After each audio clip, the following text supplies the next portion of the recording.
CBSE बच्चों के लिए 9th स्टैंडर्ड के लिए जो आपके बुक में 8th नंबर का जो चैप्टर है मोशन, उस आधार पर लेंगे।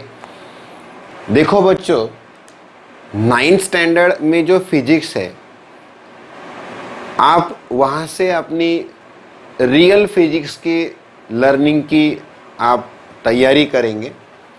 मतलब ये नॉलेज जो 8th स्टैंडर्ड तक आपने फिजिक्स के बारे में छोटी छोटी कंसेप्ट पढ़ी भी होंगी, you already learn, but from 9th standard the physics phenomenas, laws, rules and other numericals are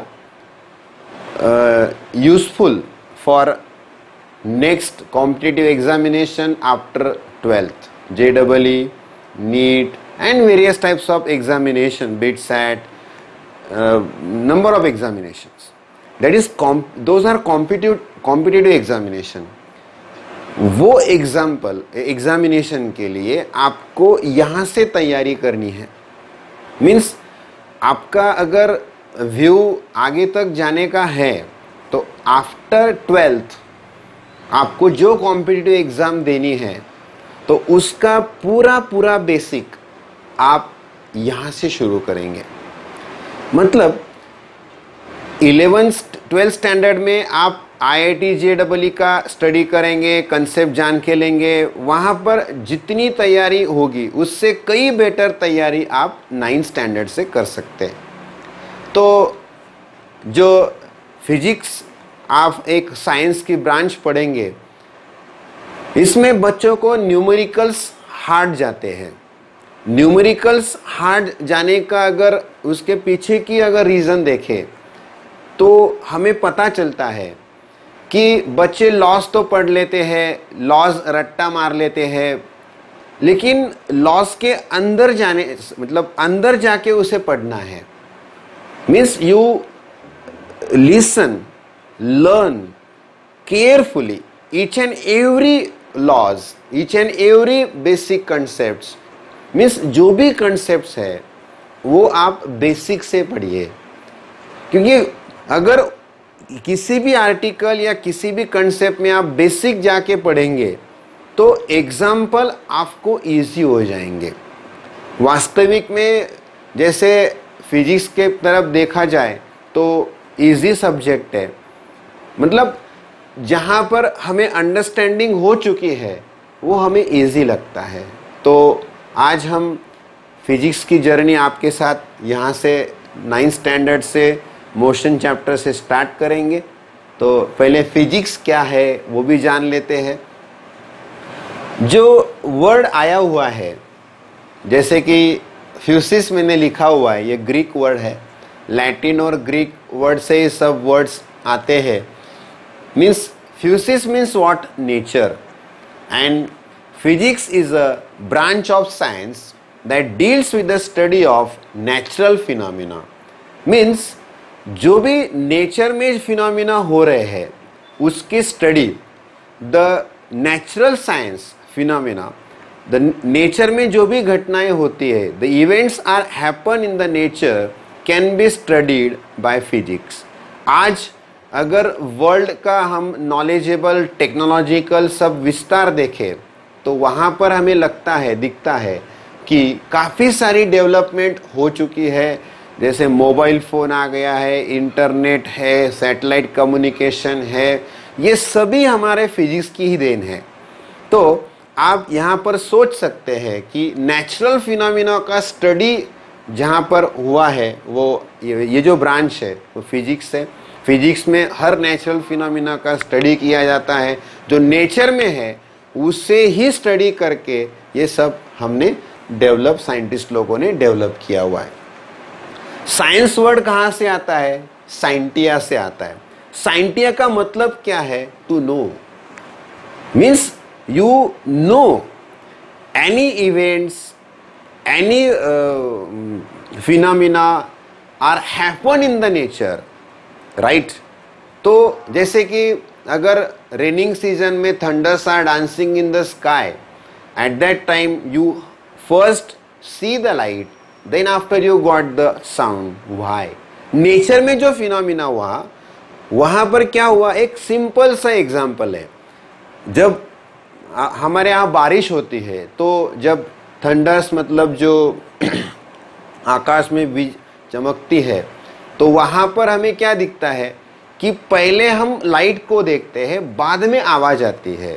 तो यहाँ पर क्या स्टडी हुआ, नेचर में जो फिनोमिना हुआ उसे हमने क्या स्टडी किया कि velocity of light is greater than velocity of sound. ये हम स्टडी करते हैं. मतलब हर चीज के बारे में जान लेना, उसे ही हम साइंस कहते हैं. Scientia means to know. तो हम जो क्वांटिटी देखते हैं, जैसे ये मार्कर है, marker is not a physical quantity. It is not a physical quantity. ये फिजिकल क्वांटिटी नहीं है. ये फिजिकल क्वांटिटी नहीं है. जो दिखता है वो फिजिकल क्वांटिटी नहीं है. फिजिकल क्वांटिटी वो है जिसे आप मेजर कर सकते हैं. जैसे इसकी लेंथ है, ब्रेड्थ, लेंथ है तो इसका डायमीटर कितना आएगा, राइट? तो इसकी थिकनेस कितनी आएगी, ये मेजर करना मतलब physical quantity. The quantity which can be measured that is called as a physical quantity. जिस क्वांटिटी को आप मेजर कर सकते हैं, दिखता है वो फिजिकल नहीं. जैसे ये है मार्कर, दिखता है physical quantity? No, is one of the object, but you can measure the dimensions of that object: length, mass, time, temperature, distance, displacement. These are the physical quantity. How many physical quantity? There are two physical quantity, means scalars and vectors are physical quantity. Then what is scalar? Listen, scalar जो physical quantity है, scalar physical quantity, those physical quantity can describe by only in terms of magnitude. Magnitude alone. जो भी physical quantity है उसे हम magnitude से ही define करते हैं. Means जो physical quantity खुद ही magnitude से define होती है वहां पर उसे scalar कहा जाता है. जैसे टाइम है, टेम्परेचर है, मास है, these are the scalar quantity. Why? जैसे kilogram, mass measure in kilogram और gram. To define the mass there is no requirement of any direction. हमारा नॉर्थ की तरफ 60 किलोग्राम मास है, ईस्ट की तरफ 50 किलोग्राम है. ऐसा तो नहीं बता सकते किस डायरेक्शन में इतना मास है, उस direction. Mass never change, right? It does not depends upon direction to measure it, to define it, right? That's why those physical quantity can be required on, means can be defined in terms of magnitude alone. Those are called as a scalar quantity. और vector quantity के लिए magnitude as well as direction दोनों की आवश्यकता होती है. Those physical quantity can be define magnitude as well as direction,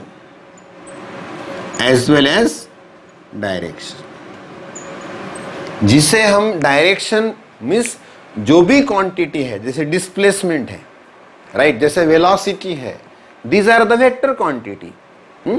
यहां से नॉर्थ की तरफ गए, फिर ईस्ट की तरफ गए, ऐसे हम बताते हैं, right?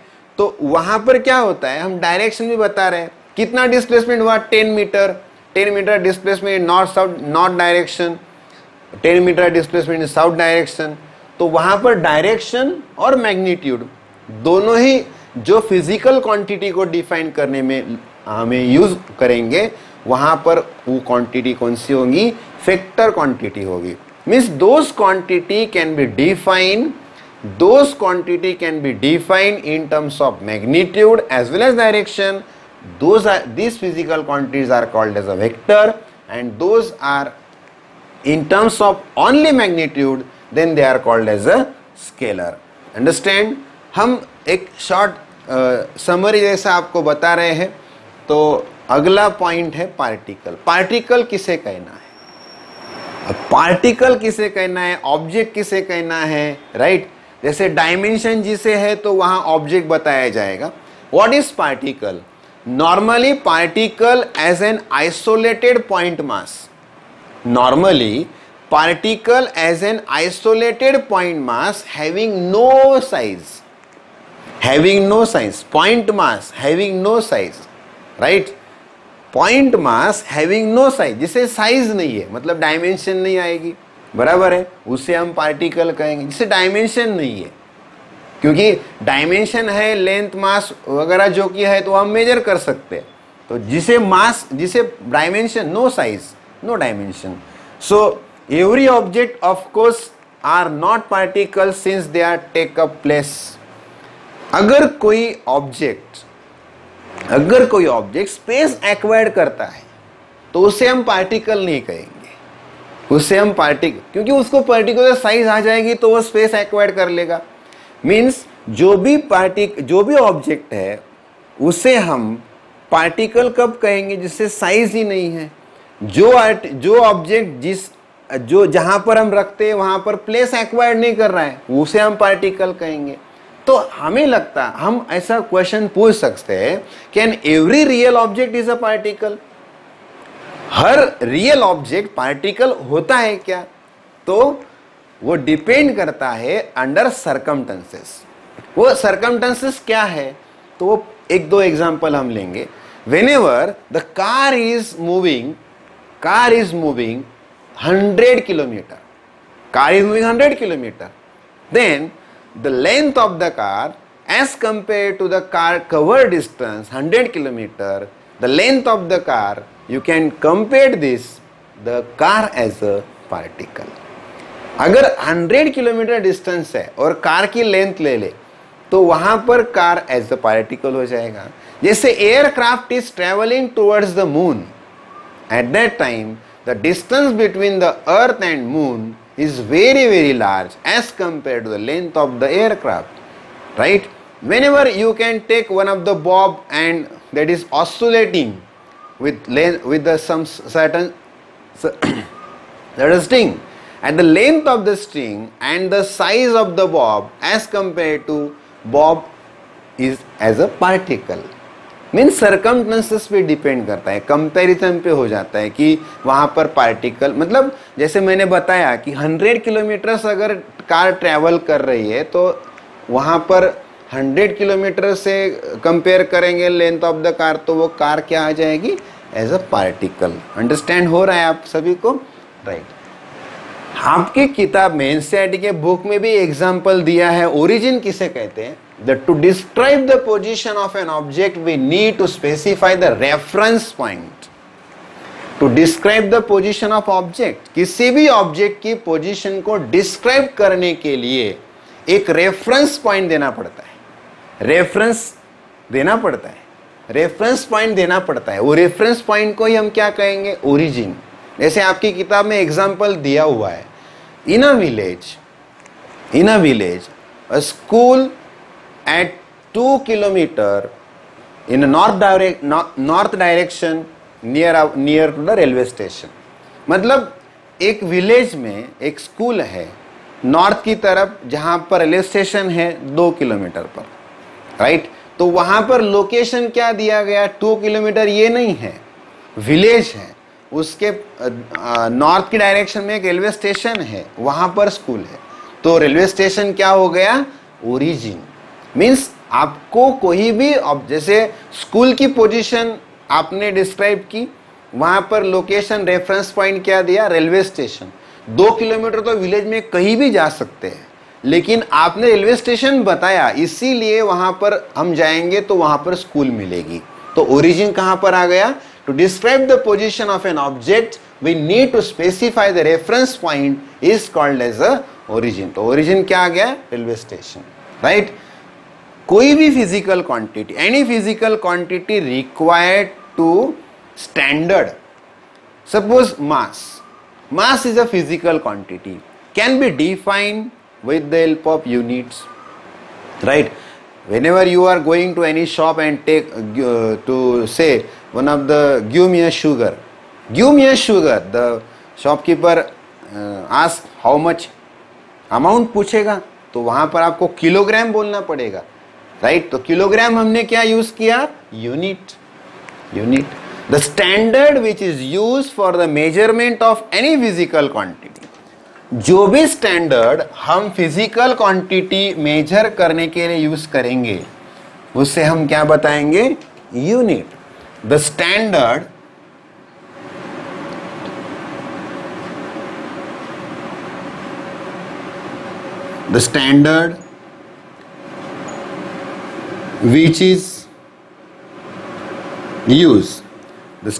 which is used to measure any physical quantity.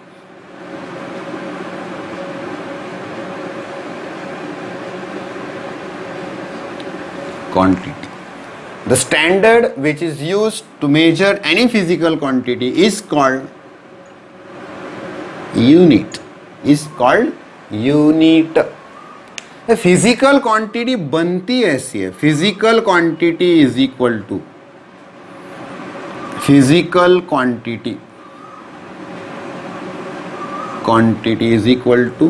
Magnitude into unit.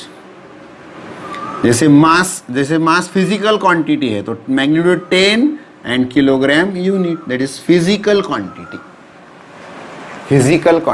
Magnitude into units. 10 meter, 10 magnitude, meter unit, that is distance or displacement. Understand? That is meter, displacement or distance is a physical quantity we can measure. समझ रहे हैं? जैसे 10 kilogram, देखो physical quantity में कैसा होता है, ये यूनिट बड़ा है तो वैल्यू छोटी है, right? Magnitude and units both are inversely proportional to each other. मतलब एक बढ़ेगा तो दूसरा कम होगा. जैसे 1000 ग्राम 10 ग्राम मीन्स 10,000 ग्राम. सपोज आपको समझ में आएगा 1 kilogram. 1 kilogram means how much? 1000 gram, right? 1 magnitude, very small, unit increases. Magnitude decreases, unit increases. Magnitude increases, unit decreases. यहाँ पर मैग्नीट्यूड बढ़ रहा है, देखो यूनिट डिक्रीज हो रहा है. यहाँ पर मैग्नीट्यूड कम हो रहा है तो यूनिट बढ़ रहा है. Means unit and magnitude both are inversely proportional to each other. Understand हो रहा है मैंने? Means you just listen. Physical quantity magnitude into unit, that is physical quantity. But you observe that the variation between the magnitude and unit is when 1 kilogram. This is 10,000 kilogram आता है. ये simply आपको समझने के लिए you listen that 1 kilogram is equal to 1000 gram. Suppose 1 meter is equal to how much? 100 centimeter. तो 1 meter unit बढ़ा तो मैग्नीट्यूड कम हो गया. यूनिट कम हो गया तो मैग्नीट्यूड बढ़ा. This is magnitude, value, right? Understand? Physical quantity आपको समझ में आ गई. यूनिट. अभी यहां पर सिस्टम ऑफ यूनिट्स कितने हैं? 3. जैसे FES है, system of units FES foot, pound, second. जैसे MKS है, मीटर, किलोग्राम और सेकंड. और CGS है, सेंटीमीटर, ग्राम और सेकंड. यहां पर हम SI सिस्टम का जैसे लगभग यूज करते हैं, इंटरनेशनल सिस्टम ऑफ यूनिट्स. और आप भी ध्यान में रखिए, जो भी न्यूमेरिकल्स आप सॉल्व करेंगे वो न्यूमेरिकल सॉल्व करने के बाद जो आंसर्स भी आएंगे या जो भी कन्वर्शंस एग्जाम्पल में मीटर सेंटीमीटर दिया है तो उसको मीटर करना है, ग्राम करना है तो किलोग्राम करना है. ये सभी पैरामीटर बेसिक कन्वर्शन फैक्टर आपको पता है. आगे जैसे आएंगे हम बताते जाएंगे.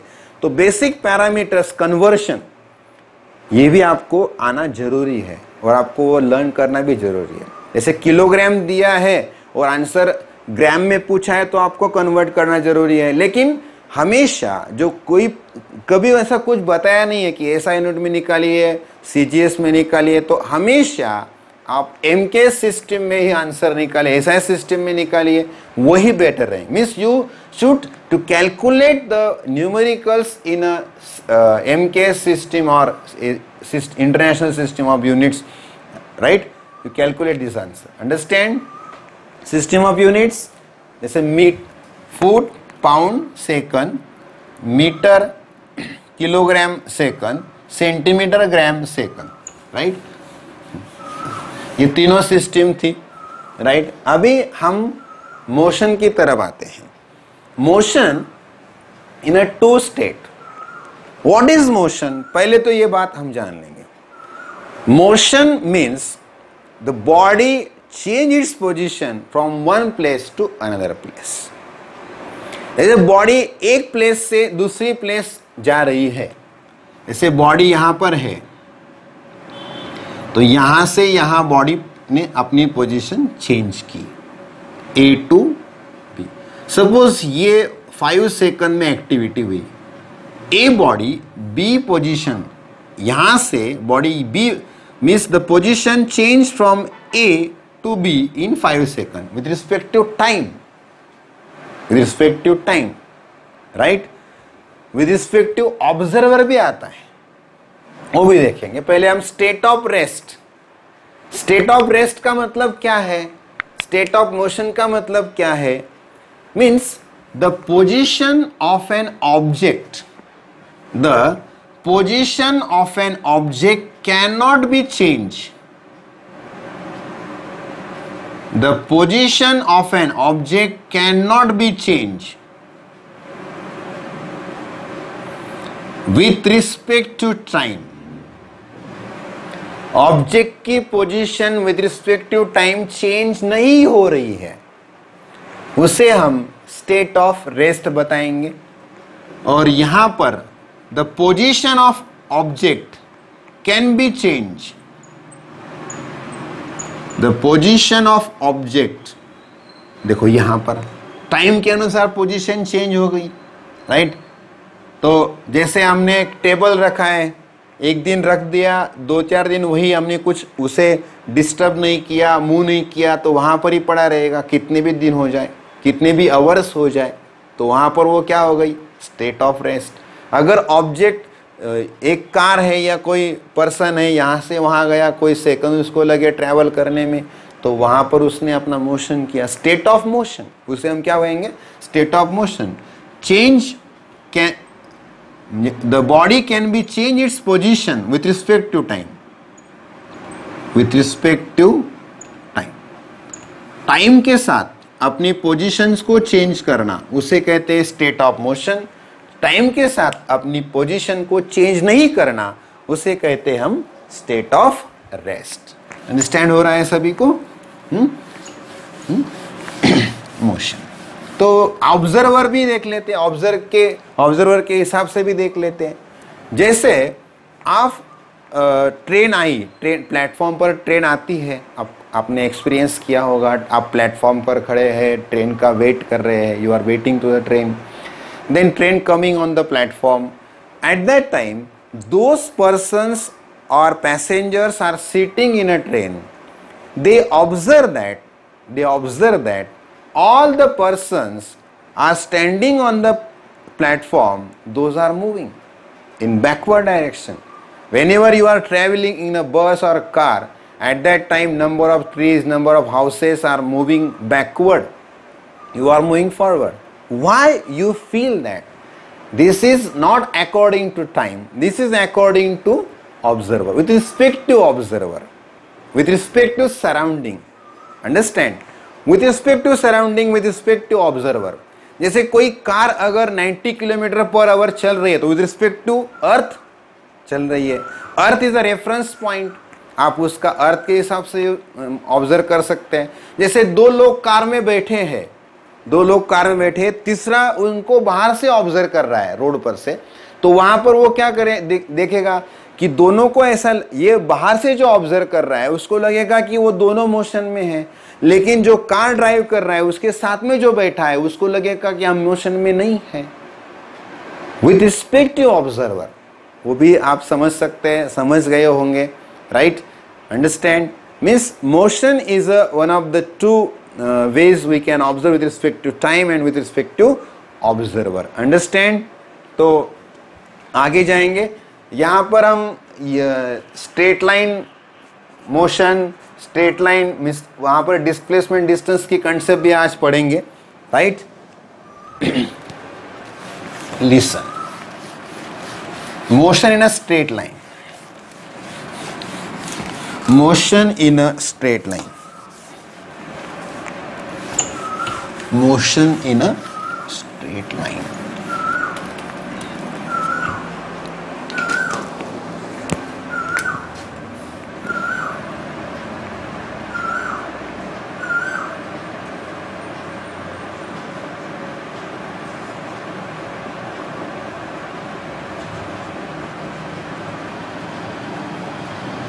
Motion in a straight line.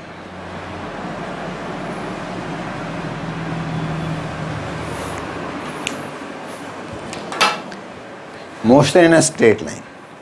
An object can move along a straight line path. That is linear motion, rectilinear motion. That is motion in a straight line. यहाँ पर दो कंसेप्ट हमें पढ़नी है। एक जैसे motion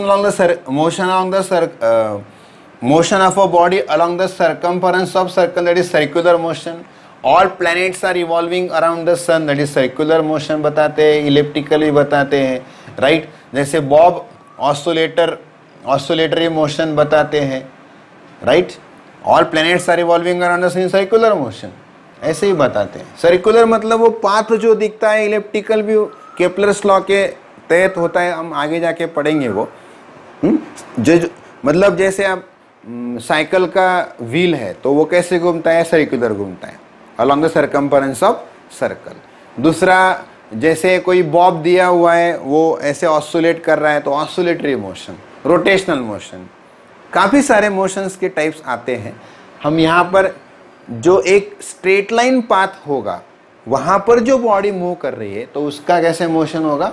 motion in a straight line, linear motion, उसे हम लीनियर मोशन, जैसे ट्रेन का मोशन है, ट्रैक पर जा रही है तो वो लीनियर मोशन हो रहा है। लीनियर मोशन में और एक बात बता सकते हैं कि distance between two particles change नहीं करना है, distance between two particles change नहीं करना है। जैसे दो जो ट्रेन के डिब्बे होते हैं उनमें डिस्टेंस जो होता है वो चेंज नहीं होता है, वो हमेशा जैसे आगे आगे जाएगी तो वो ऐसे डिस्टेंस फिक्स होता है, right? Distance between two particles does not change. Then इसमें हम पहले कंसेप्ट पढ़ेंगे डिस्टेंस और डिस्प्लेसमेंट। डिस्टेंस और डिस्प्लेसमेंट, पहले हम डिस्टेंस पढ़ेंगे। What is the distance? Total length of the path,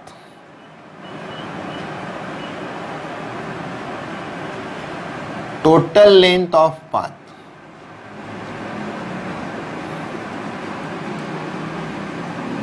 total length of path covered by the body,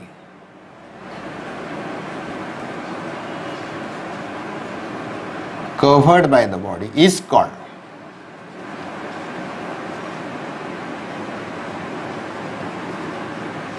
जो भी टोटल लेंथ पाथ की बॉडी कवर करेगी उसे हम डिस्टेंस कहेंगे, राइट? फॉर एग्जाम्पल, जैसे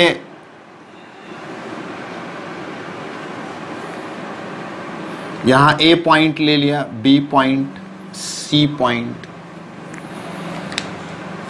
कोई कार है,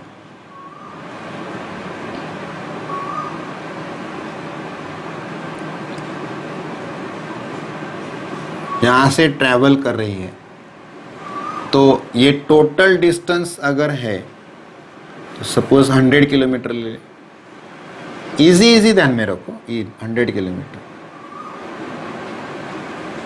right?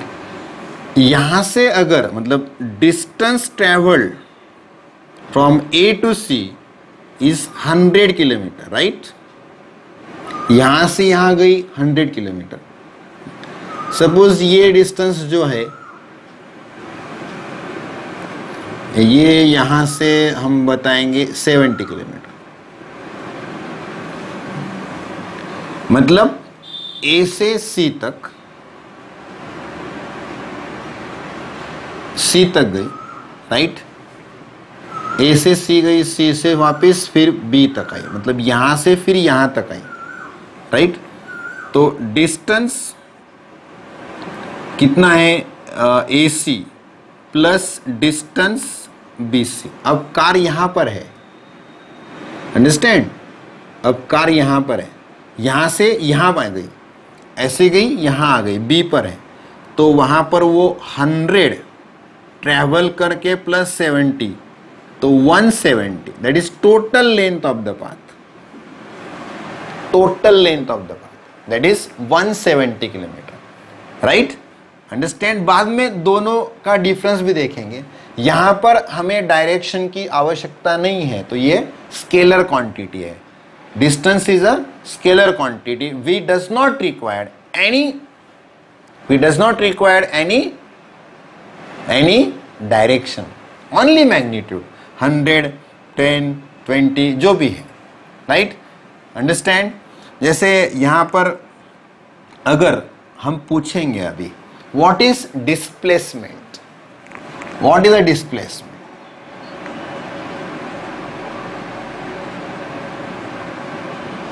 what is a displacement? Displacement is a shortest path,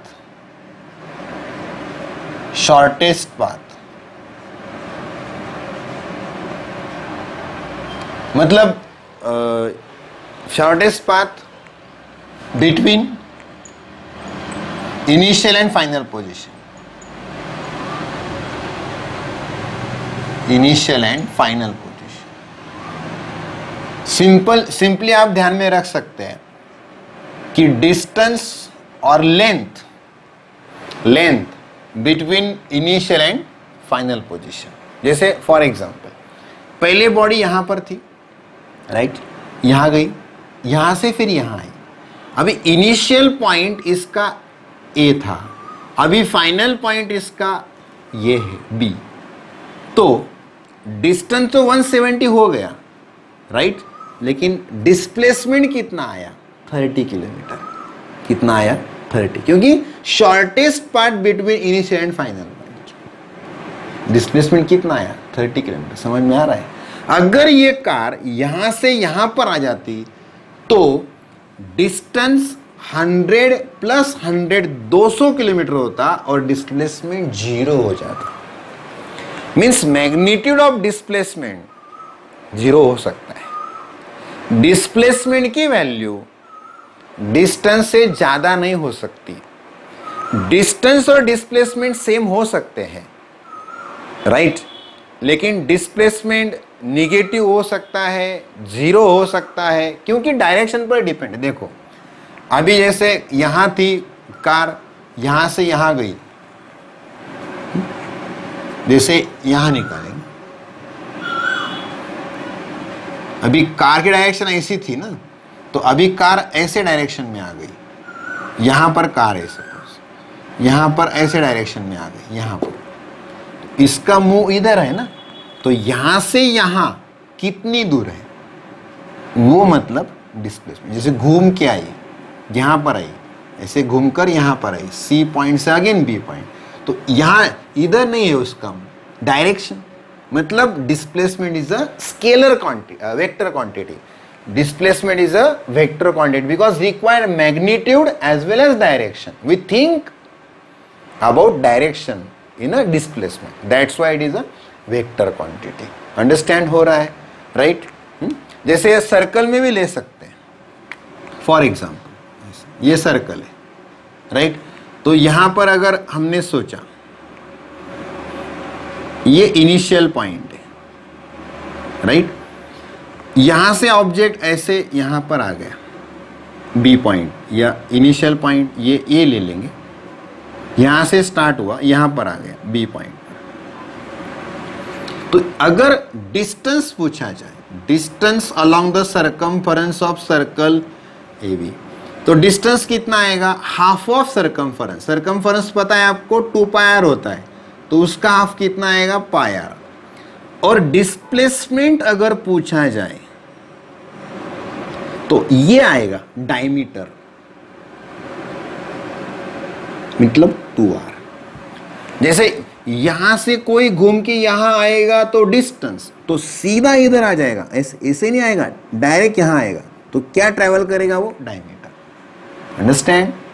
अगर यहां से फिर यहां ऐसा घूम के यहां आ गया तो डिस्प्लेसमेंट क्या हो जाएगा, 0, और डिस्टेंस क्या हो जाएगा, 2πr। तो complete one rotation displacement is 0 but distance is 2πr। Understand हो रहा है सबको? यहाँ इस ऐसे कंसेप्ट पर आपको एग्जाम्पल भी है। आपकी किताब में 3 क्वेश्चन पूछे हुए हैं। पहला क्वेश्चन ऐसा है कि distance, one of the object is travelled a distance, then displacement is 0, no. अगर कुछ डिस्टेंस ट्रेवल करता है तो वहां पर डिस्प्लेसमेंट हमेशा ही 0 होगा, ऐसा नहीं है। अगर ट्रैवल करके वही इनिशियल पोजीशन पर ट्रैवल करके आ जाता है, फाइनली वही आ जाता है, तो डिस्प्लेसमेंट 0 है। अगर फाइनली वहां पर नहीं आता है तो डिस्टेंस और डिस्प्लेसमेंट दोनों सेम है। जैसे यहां पर देखो, ए से कार सी तक आ गई तो 100 किलोमीटर डिस्टेंस आएगा, डिस्प्लेसमेंट वही आएगा, राइट। वहां पर फिर से इनिशियली आ गई, ए पॉइंट पर फाइनली आ गई, तो वहां पर initial and final position both are same, then displacement is 0 but distance is 200 kilometre. Understand? दूसरा क्वेश्चन है, वहां पर ऐसे पूछा है कि कोई फार्मर है, वो फार्मर अपना जो खेत है, वो खेत, उसकी जो साइड, वो खेत स्क्वायर फील्ड है ऐसा, तो उसकी जो साइड है वो 10 मीटर स्क्वायर की साइड है, ऐसा 10 मीटर है। तो 10 मीटर जो यहां, सपोज यहां फार्मर खड़ा है,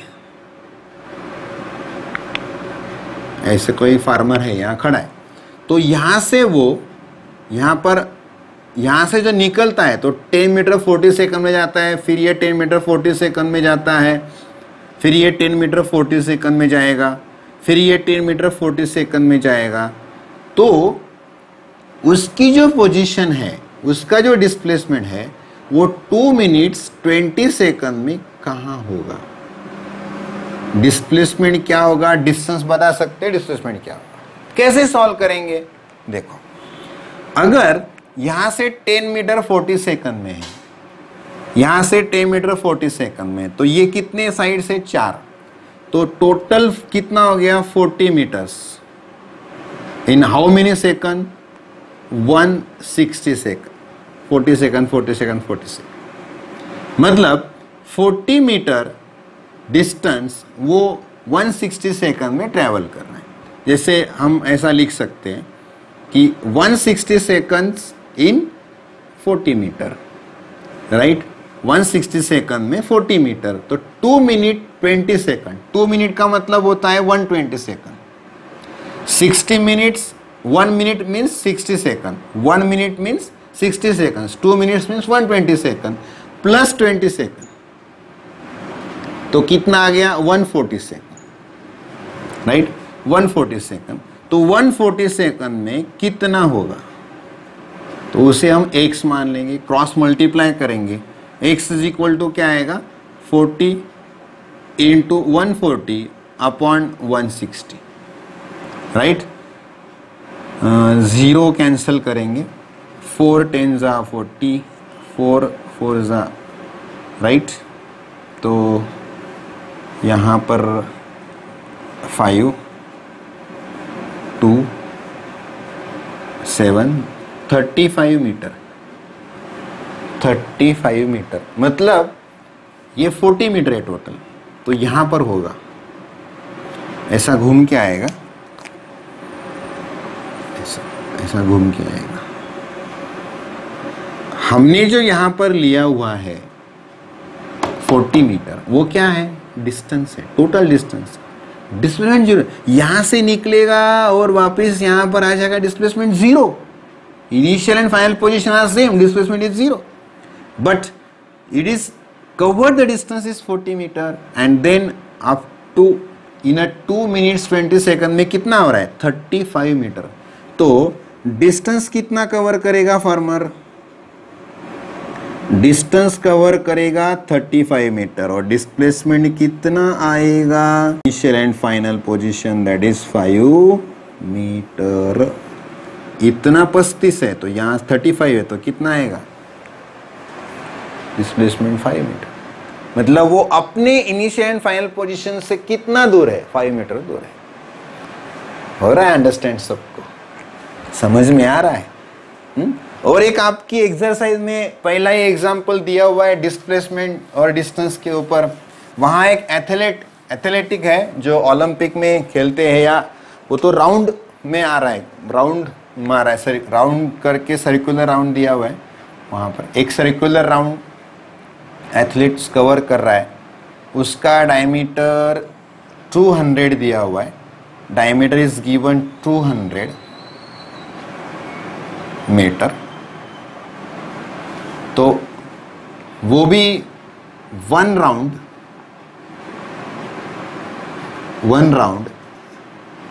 इन 40 सेकंड में ही कवर करना है। वन राउंड 40 सेकंड में ही कवर करना है।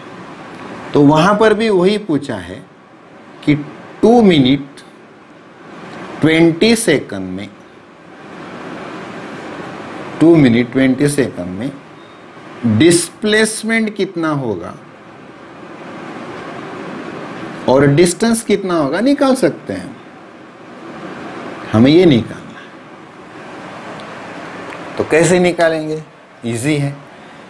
जैसे एक राउंड बताया है, one round, right, one round. तो वन राउंड मतलब कितना होता है, circumference that is 2 pi R, पढ़ा है हमने, राइट। तो रेडियस कितनी आ जाएगी, अगर डायमीटर 200 मीटर है तो रेडियस कितनी, हाफ। तो ये 2 पाई इंटू 100, तो कितना आ गया, 200 पाई मीटर। ये एक राउंड का डिस्टेंस आ गया 200 पाई। 2 पाई आर डिस्प्लेसमेंट तो जीरो होगा, वहीं पर आएगा तो जीरो, अंडरस्टैंड। तो ये कितने मिनट्स, कितने सेकंड में, 40 सेकंड में। मतलब 200 pi distance is covered in a 40 second, right. तो हम ऐसे लिख सकते हैं 40 सेकंड में 200 पाई, तो 140 सेकंड में कितना, अंडरस्टैंड। तो x इज इक्वल टू क्या आएगा, क्रॉस मल्टीप्लाई कर सकते हैं, 140 into 200 pi upon 40, right, upon 40। ये जीरो कैंसिल हो जाएगा। यहां से इसको डिवाइड कर सकते हैं, 4 5 20 0, तो 40 इंटू 5 70 एंड 0 पाई। देखो 2 मिनट्स 20 सेकंड में इतना डिस्टेंस कवर करेगा, राइट। तो हमें पता है 200 पाई मतलब एक राउंड, तो 3 राउंड्स तो आ गए, 3 राउंड तो आ गए ना, 3 राउंड। और आधा राउंड कितने का होगा, 100 पाई का। एक राउंड जैसे यहां से यहां, ये 100 पाई आएगा, राइट। यहां पर सपोज उसकी पहली पोजीशन इनिशियल है और यहां पर ये 100 पाई भी है, ये भी 100 पाई आएगा यहां से यहां। तो टोटल कितना आ गया डिस्प्ले डिस्टेंस, 200 पाई। अभी एक राउंड 200, दूसरा राउंड 200, तीसरा राउंड मतलब 600 पाई आ गया। तो यहां से फिर वो यहां आएगा, राइट। उसकी जो फाइनल पोजीशन होगी ये यहां पर होगी। तो यहां पर हम लिख सकते हैं कि डिस्टेंस कितना होगा, डिस्टेंस तो कितना होगा आप लिख सकते हैं 700 पाई, राइट। और डिस्प्लेसमेंट कितना होगा 100 पाई मीटर डिस्प्लेसमेंट। क्यों ऐसा 100 क्यों, क्योंकि यहां से 100 ही है ना, ये sir total length of the path नहीं, total length of the path मतलब ये 3 राउंड, ये 3.5 3.5 राउंड्स, ऐसा 3.5 3 राउंड कंप्लीट, एक आधा, वो हो गया तुम्हारा डिस्टेंस। और यहां से यहां मतलब जैसे आप देखेंगे इनिशियली यहां निकला था तो कितने राउंड किए, वो हमसे इनिशियल फाइनल में नहीं लेना। सपोज यहां से हमें अभी कहां दिख रहा है, वो यहां दिख रहा है, तो कितना है आधा, 100 पाई। कितने राउंड टोटल किए, तो 3.5 तो वहां पर बता सकते हैं। अंडरस्टैंड? ये डिस्टेंस और डिस्प्लेसमेंट के कंसेप्ट आपको समझ में आई होगी। ऐसे ही हम आगे यूनिफॉर्म मोशन वगैरह भी आर्टिकल से आगे पढ़ेंगे। अभी ये कल के लेक्चर में देखेंगे। आप ये लेक्चर्स केयरफुली लिसन कीजिए, फिजिक्स इजी है, यही दिमाग में आप रखिए। और उसके बारे में वो हार्ड है ऐसे नहीं, पॉजिटिविटी हमें रखनी चाहिए। और वहाँ से भी जो सब्जेक्ट हमें वीक लगते हैं, जो चैप्टर्स हमें वीक लगते हैं, वहाँ पर एफर्ट्स ज़्यादा करनी चाहिए। हम लोग क्या करते हैं, जिसमें इंटरेस्ट है वही करते बैठते हैं, इसीलिए वो प्रॉब्लम हो जाता है।